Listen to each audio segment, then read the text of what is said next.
Vamos lá então, irmãos amados, leitura do Evangelho de João, capítulo 21, versículo 15 até o versículo de número 19.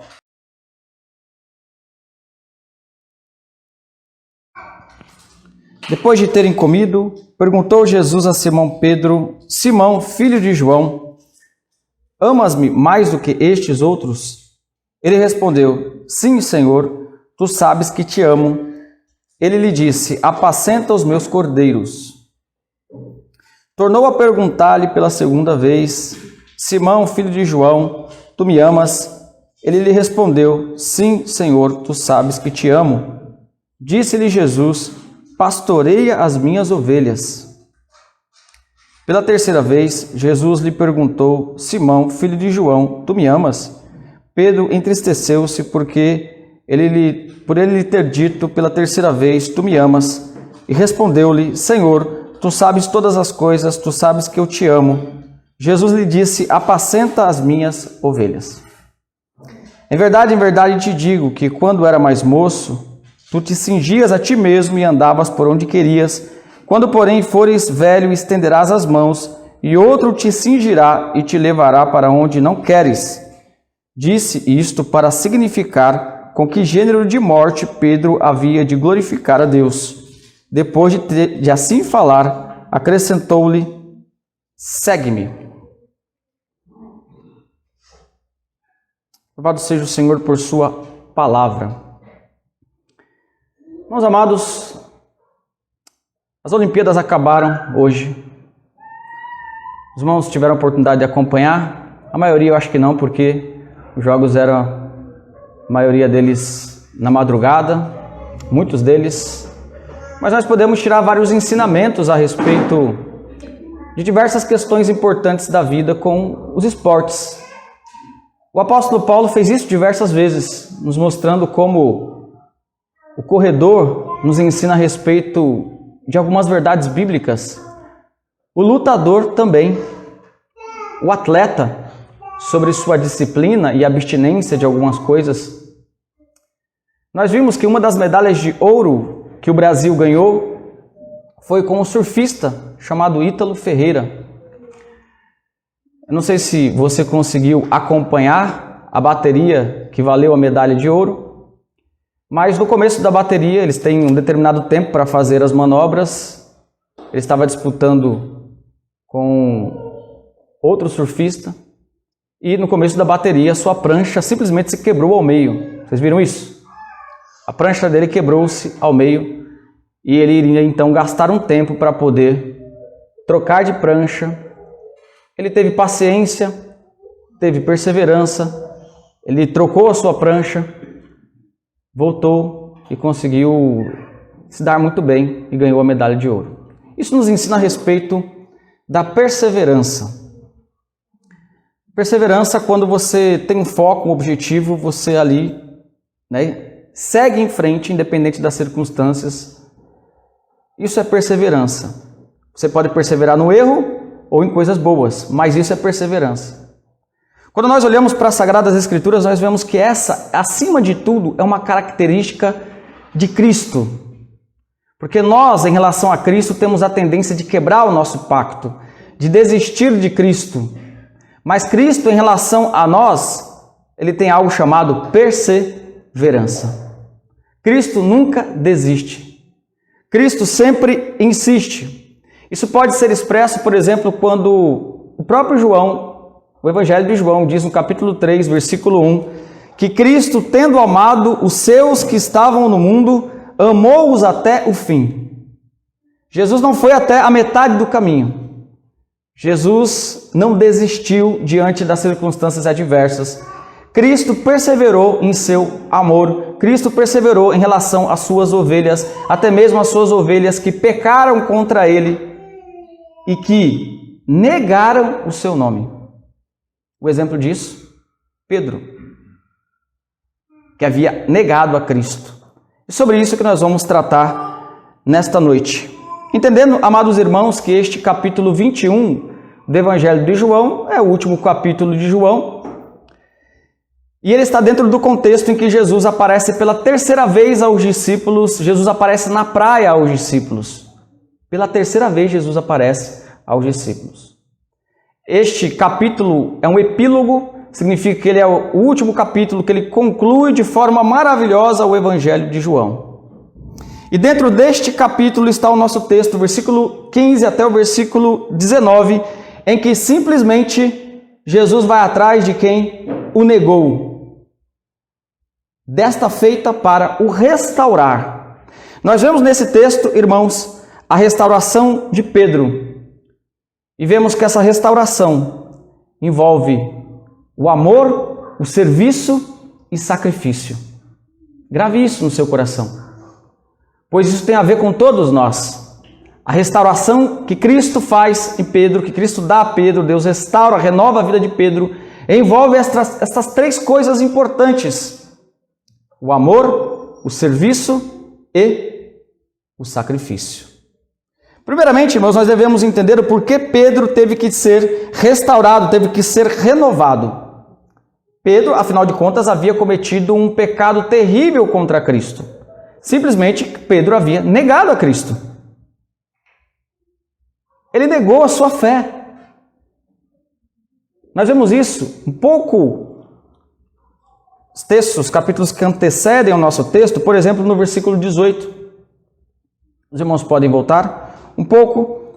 Versículo 18, nós vemos a negação de Pedro, quando Pedro nega Cristo 3 vezes. Inclusive, anterior a isso, Pedro foi avisado. Porque quando Cristo falara para os seus discípulos que ele iria ser crucificado e que as ovelhas iriam se dispersar, como está escrito, fere o pastor e as ovelhas se dispersam, Pedro, de uma forma arrogante, diz: Senhor, eu vou com o Senhor até a morte. Eu vou até o final. E Jesus diz a Pedro: olha, a verdade é que você, antes que o galo cante, você me negará 3 vezes. E foi isso que aconteceu.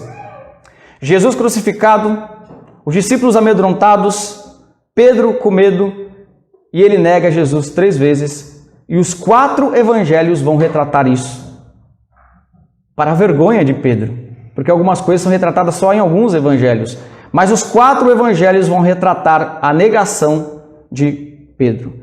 Veja o capítulo 18, versículo 17, diz o seguinte: então a criada encarregada da porta perguntou a Pedro: não és tu também um dos discípulos deste homem? Ele respondeu: não sou. Versículo 25, lá estava Simão Pedro aquentando-se, perguntaram-lhe, pois, és tu porventura um dos discípulos dele? Ele negou e disse... Versículo 26 do capítulo 18, um dos servos do sumo sacerdote, parente daquele a quem Pedro tinha decepado a orelha, perguntou: não te vi eu no jardim com ele? De novo Pedro negou, e no mesmo instante cantou o galo. Pedro, então, nega a Cristo a 3ª vez. Um pecado grave contra o nosso Senhor. Irmãos amados, imaginemos quantas experiências Pedro não teve com Jesus. Experiências que nós jamais tivemos. Pedro viu a Jesus. Pedro tocou em Jesus. Pedro viu Jesus. Teve experiências de um relacionamento íntimo com Cristo. Foi chamado por Cristo. Viu os milagres de Cristo. Pedro nega a sua fé em Cristo Jesus. Essa negação traiçoeira, sem dúvida, tornou Pedro indigno do apostolado. Um obreiro, um apóstolo que nega declaradamente a Cristo. Sem dúvida, Pedro teve até mesmo dúvida se ele continuaria sendo um apóstolo. Por isso, essa restauração era necessária. Este momento, este texto era necessário. Por 2 motivos. Primeiro, para Pedro, para que ele pudesse executar o seu ofício de uma forma ousada, porque afinal de contas poderia vir na mente dele: como que eu posso servir a Cristo? Como que eu posso ser um apóstolo? Como que eu posso ser um apóstolo do testemunho de Cristo, testemunhar a Cristo, se eu neguei esse testemunho? Se eu cometi esse erro terrível? Essa restauração é necessária para Pedro e também é necessária para os seus ouvintes, para os apóstolos, para o próprio círculo apostólico. Afinal de contas, Pedro era sim o líder dos apóstolos. como ele iria então tomar o seu posto de liderança, de pastorado, de apostolado, diante das pessoas. As pessoas com certeza iriam acusá-lo e dizer: você negou a Jesus, rapaz. Você não tem o direito de falar nada para a gente. Você não tem o direito de falar sobre Cristo. Você negou a Cristo. Esse erro que talvez muitos ali não tivessem cometido, negar claramente, descaradamente a Cristo. Por isso, então, irmãos, essa restauração era necessária. E é por isso que a maioria dos estudiosos vai entender que Cristo pergunta sobre o amor de Pedro 3 vezes e responde 3 vezes a respeito do pastorado, porque Pedro negou Cristo 3 vezes. Uma forma de demonstrar para o próprio Pedro e para as pessoas ali que estavam envolvidas naquela noite de pesca, no momento da comida ali, como o texto diz. E para todas as pessoas que viriam depois, leriam depois, como eu e você, para mostrar que foi posto de lado a negação de Pedro. Deus perdoou a Pedro. Carson, teólogo bíblico, entende que essa negação foi uma negação pública. E que a vanglória de Pedro foi uma vanglória pública. E que, portanto, ele deveria ser restaurado publicamente, apesar de alguns textos darem indício de que Jesus já tinha aparecido para Pedro.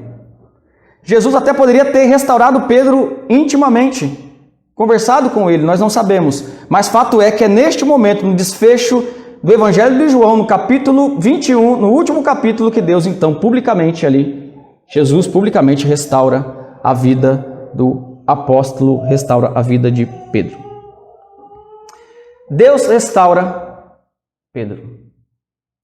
Isso nos ensina, irmãos, que Cristo não desiste dos seus filhos. Talvez muitos de nós não desejaria que uma pessoa como Pedro fosse pastor sobre nós. Quem vai ser pastor da igreja? Aquele lá, aquele que negou a Jesus. Aquele que lá atrás, publicamente, falou que não conhecia Jesus. Os textos vão dizer que ele negou Jesus 3 vezes, inclusive ele blasfemou, ele xingou. Falou palavras terríveis ali, dizendo que não conhecia Jesus. Teve medo. Quem de nós iria querer alguém assim como líder sobre nossa vida? Qualquer um de nós aqui teria abandonado Pedro. Qualquer um de nós aqui teria desistido de Pedro. Qualquer um de nós aqui teria voltado atrás em relação a Pedro. E talvez alguns de nós não iam querer nem ter amizade com Pedro. Mas esse texto nos mostra de uma forma tão clara, tão maravilhosa, tão graciosa, que Cristo não desiste dos seus filhos. E veja, a iniciativa é de Cristo. Pedro estava vivendo a sua vida, entre aspas. Cristo se revela. Cristo busca. Cristo vai até as suas ovelhas, porque Ele é o pastor das ovelhas, o supremo pastor. E antes que a gente pense que Cristo Jesus pensou somente nos apóstolos que eram mais conhecidos e foi restaurá-los, nós temos o exemplo de Lucas. No final do livro de Lucas, do Evangelho de Lucas, nós temos o exemplo maravilhoso de Cristo indo até o caminho de Emaús, quase fora de Jerusalém, para buscar 2 discípulos que estavam tristes por conta da morte de Jesus Cristo. Um deles se chama Cleopas, outro, a Bíblia não fala o nome. Sabe o que isso quer dizer?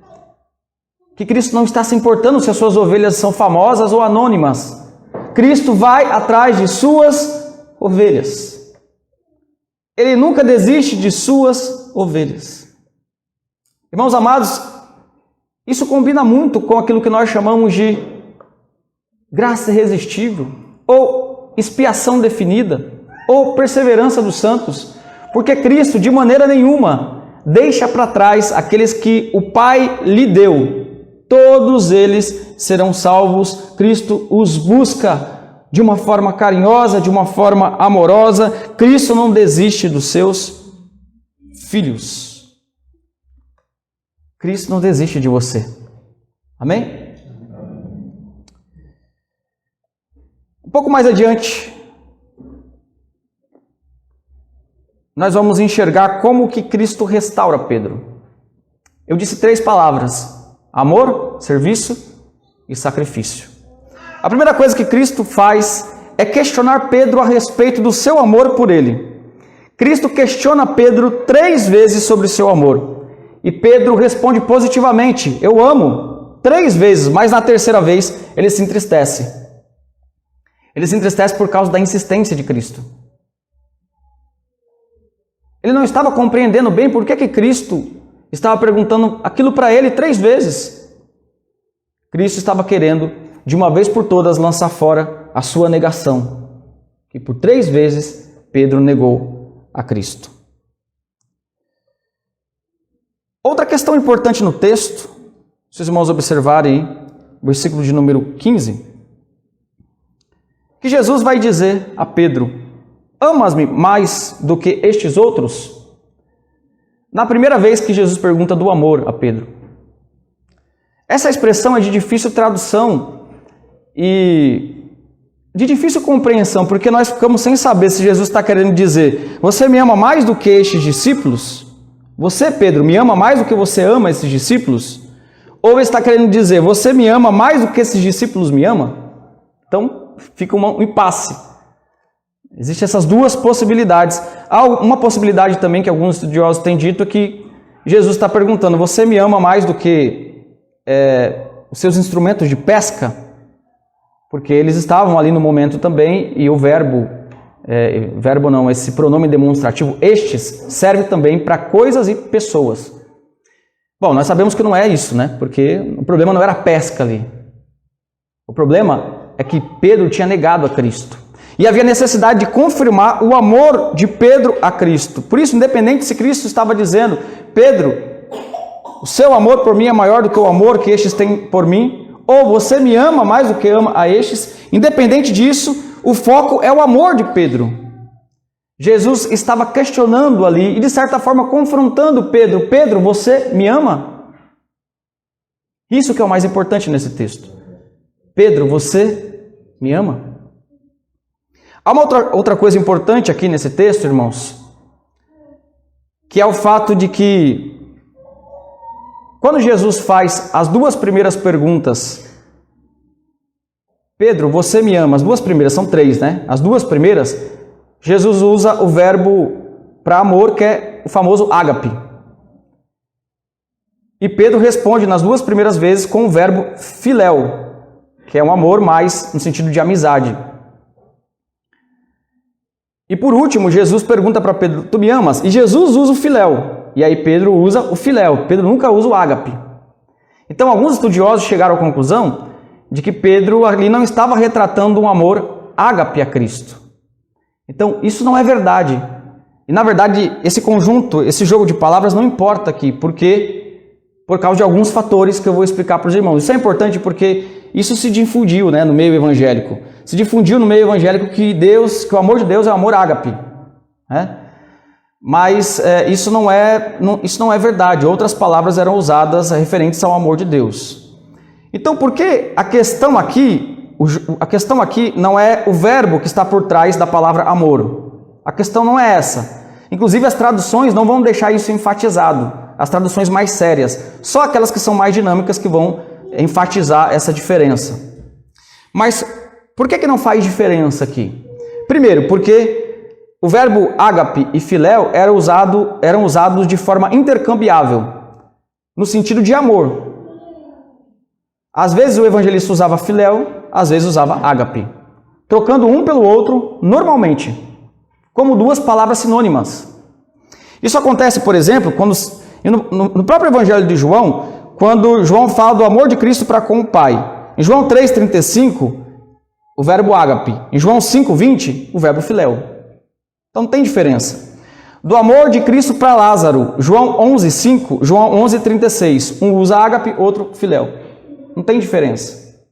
É por isso que a gente não pode fazer uma exegese, uma interpretação baseada numa palavra, mas no contexto. Para entender o uso geral dessa palavra. Uma outra evidência é que a tradução da Septuaginta, que é a tradução feita do hebraico para o grego, também não faz distinção entre filéu e ágape. Por exemplo, falando do amor, da preferência do amor de Jacó por José, a Septuaginta usa os dois verbos, ágape e filéu, como sinônimos. Uma outra evidência importante é que o Novo Testamento nem sempre usa ágape no sentido positivo, mas às vezes no sentido negativo. Por exemplo, 2 Timóteo 4,10, Paulo diz o seguinte: Demas lamentavelmente amou este século. Amou ágape. Então, ágape, o que ágape é? É amor. Assim como a gente usa a palavra amor. A nossa palavra amor, eu vou saber que amor que é dependendo do contexto. Por exemplo, se eu digo Deus me ama, então eu sei que esse amor é o amor incondicional de Deus, é o amor perfeito. O contexto que vai dizer, não essa palavra. Eu acho que isso aqui é importante porque vocês vão ouvir outras mensagens sobre esse texto e o pessoal faz muita confusão em relação a isso. Uma outra, última coisa importante aqui é um jogo de palavras que o próprio evangelista João usa também em termos sinônimos quando ele vai falar de apacentar e de ovelhas. Então, olhem o texto aí, capítulo 21. O capítulo 21, versículos 15, o final, está escrito o seguinte: Ele lhe disse, apacenta os meus cordeiros. O verbo apacentar e o verbo cordeiro são verbos, o verbo apacentar e o substantivo cordeiro, desculpe, são específicos no texto grego. Mas no verso 16 está escrito o seguinte: pastorei as minhas ovelhas. Pastoreia já não é o mesmo verbo apacentar. E ovelha já não é o mesmo substantivo para cordeiros, mas são sinônimos, é a mesma coisa. Apacenta as minhas ovelhas, pastorei os meus cordeiros. Versículo de número 17, de novo. Apacenta, que é o mesmo verbo lá do versículo 15, apacenta, e ovelhas, que é o mesmo substantivo do versículo 16. Você vê que o João ele usa as palavras de uma forma, usa palavras sinônimas e diferentes, simplesmente porque é o estilo dele de falar e de escrever. Não porque exista uma diferença entre essas palavras, uma diferença significativa. Jesus queria dizer a mesma coisa, apacenta os meus cordeiros, pastorei as minhas ovelhas. A mesma coisa. Por isso ali que o verbo amou, né? Tu me amas? Pedro diz, eu amo. Ele está dizendo, eu amo. Porque filéu era sinônimo, nesse sentido aqui, é sinônimo de ágape. Tudo bem, irmãos? Eu acho essa questão importante, porque com certeza os irmãos vão ouvir outras mensagens a respeito disso. Bom, o que nós aprendemos com este ponto? Deus restaura Pedro o confrontando. É engraçado isso, né? Não é a primeira vez que isso acontece na Escritura. Lembra-se quando Deus foi tratar com Jó? Deus confronta Jó ao invés de consolar Jó. Por quê? É necessário que a gente enfrente a realidade, a verdade. E um dos pressupostos para que nós sejamos restaurados por Deus e para que tenhamos relacionamento com Deus é se nós amamos a Deus. Nessa noite, irmãos amados, Cristo está perguntando para você: você me ama? O seu amor pode ser imperfeito, como foi o amor de Pedro. Afinal de contas, eles não haviam negado a Jesus. Mas você tem que amar a Cristo. Não há como ter um relacionamento com Cristo se nós não amarmos a Cristo. Se nós não apreciarmos a Cristo, admirarmos a Cristo. É necessário, irmãos amados, claro que em diferentes medidas, mas é necessário que haja no nosso coração um apreço, um desejo, um fervor, um amor por Cristo nosso Senhor. Jesus várias vezes nos demonstra isso nas Sagradas Escrituras, colocando até verdades duras de que nós devemos amar a Ele mais do que a nossa própria família. Filhos, pais, esposo, esposa. E Jesus ainda disse: se você não amar a mim mais do que a todas essas pessoas, você não é digno de mim. Sabe por que muitas pessoas não suportam ler a Bíblia? Porque não amam a Cristo. Sabe por que muitas pessoas não suportam louvar a Deus? Porque não amam a Cristo. Sabe por que muitas pessoas conseguem ficar da frente de um esporte, que não é uma coisa ruim, de um filme, mas não conseguem ouvir a mensagem de Deus, não conseguem assimilar a mensagem de Deus? Porque muitas vezes essa pessoa não ama Jesus. Para um relacionamento com Cristo é necessário que nós amemos a Ele. Cristo está nos perguntando: você me ama? A terceira palavra importante dentro da restauração de Pedro é serviço. Jesus dá uma incumbência a Pedro por 3 vezes, uma ordem: apacenta as minhas ovelhas. Isso significa, irmãos amados, que o amor exige serviço. Pedro disse que amou a Cristo.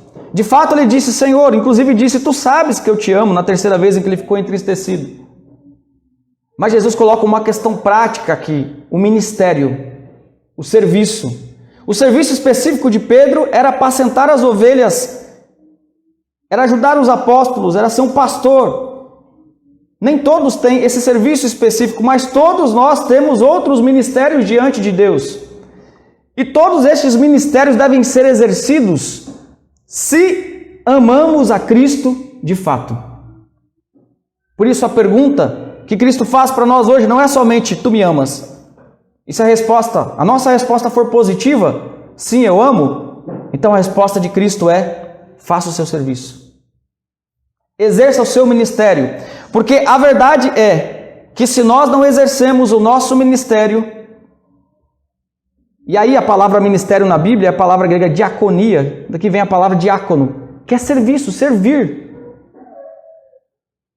E fomos chamados para servir em todas as áreas da nossa vida, somos chamados para servir, irmãos.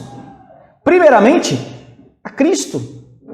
Se amamos a Cristo de todo o nosso coração, mesmo com o nosso amor imperfeito, mas se amamos a Cristo, nós devemos então fazer o nosso serviço. Por isso, essa verdade de que o amor exige serviço nos ensina de que nós devemos então demonstrar o nosso amor por Cristo através das nossas vidas. Se eu não ligo para Jesus, não ligo para a igreja, não ligo para a família, como que eu posso dizer que eu amo a Deus? Eu estou enganando a mim mesmo. Na verdade, eu não amo a Deus. Se eu não cumpro o meu ministério, se você não cumpre o seu ministério, qual ministério Deus tem te dado? Qual serviço você tem prestado? Alguns aqui são casados. Este é o seu serviço. Este é o seu ministério. De maridos liderarem o seu lar, levarem as suas esposas a ler as Escrituras Sagradas, orarem com elas, esse é o seu ministério. E não adianta nada a gente dizer: Senhor, eu amo, se a gente não apacenta as ovelhas de Cristo. Os pais em relação aos seus filhos, veja, hoje é dia dos pais. E a função dos pais é levar os seus filhos aos pés do Senhor. Por que os pais não estão levando os filhos aos pés do Senhor? Porque no dia do Senhor as pessoas se esquecem do Senhor. Não adianta colocar no Facebook: eu amo a Deus, obrigado Senhor por essa semana. Não adianta. O seu comportamento diz que você não ama a Deus. O seu comportamento diz que você não ama a Deus. Senhor, eu te amo. Apacenta as minhas ovelhas. Cumpre o teu ministério. Homem, seja homem. Cumpre o teu ministério. Porque naquele grande dia não adianta coragem. Por isso Jesus diz ao nosso irmão, e restaura ele nesse sentido. Porque, ó irmãos amados, a mente de Pedro, depois de ter negado a Cristo, como eu disse, era de que eu não vou exercer mais o meu ministério. Cristo, com o seu amor, chega diante de Pedro, exige o amor de Pedro em relação a ele, e com base nesse amor dá a incumbência: se você me ama, cuida das minhas coisas. Olha, irmãos, cuida das minhas coisas, apacenta as minhas ovelhas. É tudo dele. Pedro, apacenta as tuas ovelhas. Não. Jesus não está dizendo para você, olha só, Jesus não está dizendo em última análise para você: traga o teu filho para a igreja. Jesus está dizendo assim: traga o meu filho para a igreja. Eu dei para você. É dele. As ovelhas são dele. Jesus não está dizendo para você: cuide do seu cônjuge. Nesse sentido aqui do texto, Jesus está dizendo: cuide porque é meu, eu dei para você. O que você está fazendo? No sentido de que Tudo é de Deus e nós haveremos de prestar contas diante dele. Olha o nosso ministério, irmãos. Se amamos a Cristo, devemos exercer nosso ministério. Jesus chamou quem para pregar o evangelho na igreja? Pregar o evangelho, evangelizar. Todos nós. Nós temos evangelizado? Por isso, o amor na Bíblia, não é demais a gente repetir isso. Amor não é sentimento na Bíblia. Ou não é só sentimento. Amor é ação. Eu amo a Cristo, então eu faço. Então eu cumpro o meu ministério. Então eu apacento as ovelhas que Ele me deu. Então eu cuido do meu cônjuge. Então eu cuido dos meus filhos. Então eu cuido da minha igreja, a qual eu estou congregando. Eu vou me preocupar com ela. Mas se eu ignoro essas coisas, não adianta. Não adianta dizer que ama Cristo. Não adianta dizer que ama Cristo. Pode dizer, pode até se enganar. Mas, segundo esse texto aqui, o amor está ligado ao serviço. E não só esse texto, a Bíblia toda. Jesus disse assim: quem me ama, guarda os meus mandamentos. O amor ligado ao serviço. Existe uma última palavra importante aqui no nosso texto, que é a palavra sacrifício. Deus restaura Pedro, questionando Pedro a respeito do seu amor. Este amor exige serviço, pois quem ama, serve. Se ama a Cristo, serve a Cristo e cuida das coisas de Cristo. Né? Porque é muito fácil dizer, não, eu sirvo a Deus. Muitas pessoas dizem, eu sirvo a Deus na minha casa. Mas servir a Deus tem a ver com cuidar das coisas dele. Que coisas que são dele? Ou a igreja, Jesus não fundou a igreja? Que Bíblia você anda lendo? Está nas Sagradas Escrituras. Por último, irmãos amados, a palavra sacrifício é importante aqui. E versículo 18 e 19, vamos ler estes dois versos novamente, porque aqui a gente já sai na questão do amor e na questão do serviço para passar para uma outra questão na restauração de Pedro. 18 e 19, eu vou ler o 18, os irmãos leiam o 19, por favor. Em verdade te digo que quando eras mais moço, tu te cingias a ti mesmo e andavas por onde querias. Quando, porém, fores velho, estenderás as mãos e outro te cingirá, amarrar, né? E te levará para onde não queres. Versículo 19. Diz isso para significar um gênero de morte pela via de glorificar a Deus. Depois de assim falar, acrescentou: segue. Sabe o que isso quer dizer? O próprio texto está explicando, está falando de como Pedro morreria. Está dizendo claramente que o amor exige serviço e o serviço exige sacrifício. E é por isso que muitas pessoas não querem servir a Deus e cuidar das coisas de Deus. Porque isso exige sacrifício. Eu tenho que abrir mão de mim mesmo, eu tenho que abrir mão de alguma coisa. Eu tenho que me dedicar a algo. Isso exige morte da minha própria vontade muitas vezes. E muitas vezes sacrifícios como esse aqui. Perseguição, inimizades não provocadas por nós e tantas outras consequências. No texto, a expressão estenderá as mãos é uma expressão usada para se referir à crucificação. Pedro, então, seria crucificado. E como o Evangelho de João, o quarto evangelho, foi o último evangelho a ser escrito, por volta de 90, 95 depois de Cristo, provavelmente, quando o Evangelho de João foi escrito, isso já tinha acontecido com Pedro. Em relação ao tipo de morte de Pedro, a Bíblia não fala como ele morreu. Essa expressão nos dá a entender que é crucificação. Mas nós não temos, assim, documentos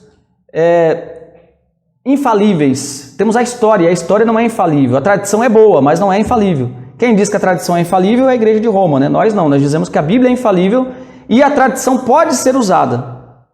Então, há elementos na tradição, por exemplo, Clemente de Roma fala sobre o martírio de Pedro, mas ele não revela como Pedro morreu.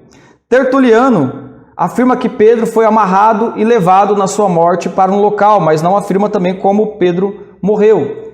Relatos posteriores, depois do primeiro e segundo séculos, porque aí Quanto mais posterior, fica mais duvidoso. Relatam, e aí a tradição segue isso, que Pedro foi sim crucificado, e a tradição ainda acrescenta que ele preferiu ser crucificado de cabeça para baixo, por não se achar digno de ser crucificado como Cristo foi crucificado. Irmãos, eis aqui um contraste marcante. Por que Pedro negou a Jesus? Por medo. A última negação que Pedro faz é quando ele é perguntado a respeito de Cristo pelo parente da pessoa que ele cortou a orelha. Pedro estava com medo de morrer. Se esse camarada descobre que eu estava com Jesus e eu cortei a orelha do parente dele, ele vai me matar. O contraste aqui é muito grande. Pedro nega Jesus por medo de morrer. Depois Pedro morreria voluntariamente por causa do Evangelho de nosso Senhor e Salvador Jesus Cristo. Por isso, irmãos, o que isso nos ensina? Ensina que se você quer seguir a Cristo, você tem que se preparar para se sacrificar. Não existe serviço sem sacrifício. Servir a Cristo não significa ser reconhecido, pelo contrário, você não vai ser reconhecido. Você não vai receber muitos likes na linguagem moderna. Você vai ser perseguido. As pessoas não vão gostar da sua mensagem. Servir a Cristo é seguir os passos dele. Quais foram os passos de Cristo? A exaltação humana? O reconhecimento humano? Os passos de Jesus foram os passos do sacrifício. Agora imagine, irmãos, cá entre nós aqui. Imagine você conviver toda a sua vida sabendo que você vai morrer. E mais ou menos o tipo de morte. Vão te levar para um lugar, vão te matar. Pedro disse isso para Jesus e ele conviveu vários anos e décadas com essa verdade até que ele foi morto. É preciso ter muita convicção para não ficar com medo, não é verdade? Por isso, nós vemos a graça de Deus aqui de uma maneira tão gloriosa. Este homem, que é um homem como todos nós, foi um homem, com as devidas diferenças aí, ele era um apóstolo de Cristo, mas um homem como todos nós, que temos as nossas dificuldades, os nossos medos, mas uma vez restaurado por Cristo, Pedro se torna alguém valente, ele continua tendo erros, nós vemos lá em Gálatas, por exemplo, Paulo falando a respeito de um desses erros, mas ele era um apóstolo de Jesus, alguém que amava Jesus e alguém que entregou a sua vida por Jesus Cristo, pelo Evangelho de Jesus Cristo, nosso Senhor. E a prova de que ele entende bem isso está nas duas cartas que ele escreveu. E é engraçado porque provavelmente foi Pedro que está por trás, é Pedro que está por trás do Evangelho de Marcos. E o Evangelho de Marcos retrata a negação. Ele poderia ter, escondido, mas a inspiração é algo maravilhoso. Vamos até a primeira carta de Pedro, capítulo 4.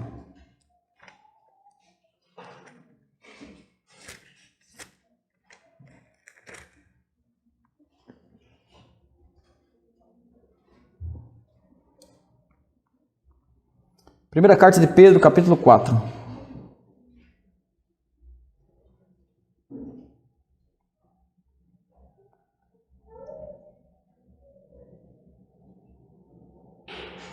Versículo 14 até o versículo 16, veja como nosso irmão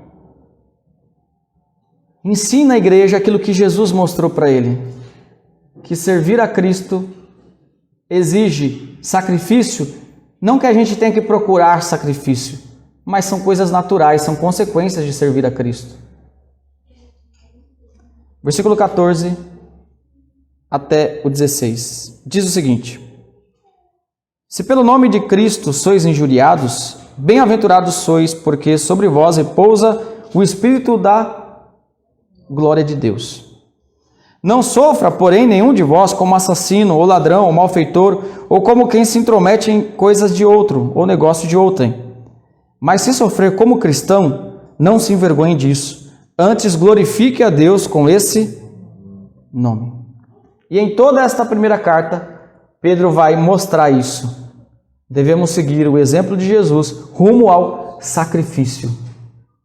É difícil guiar a nossa família até Cristo. É difícil educar os nossos filhos. É difícil pastorear as ovelhas que Deus colocou ao nosso cuidado. Mas nós devemos nos sacrificar.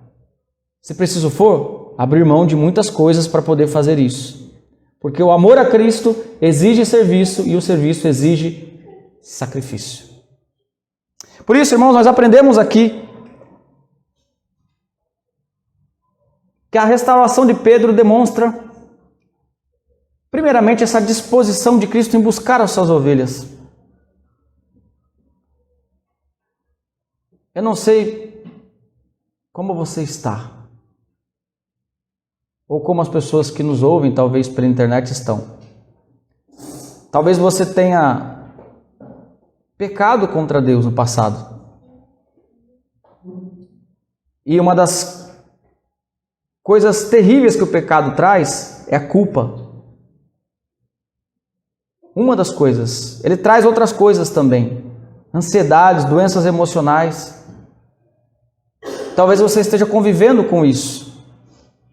O que Cristo está fazendo é indo até você. Você não tem força para ir até Ele. Ele está indo até você. Está restaurando a sua vida. Está te perguntando: você me ama?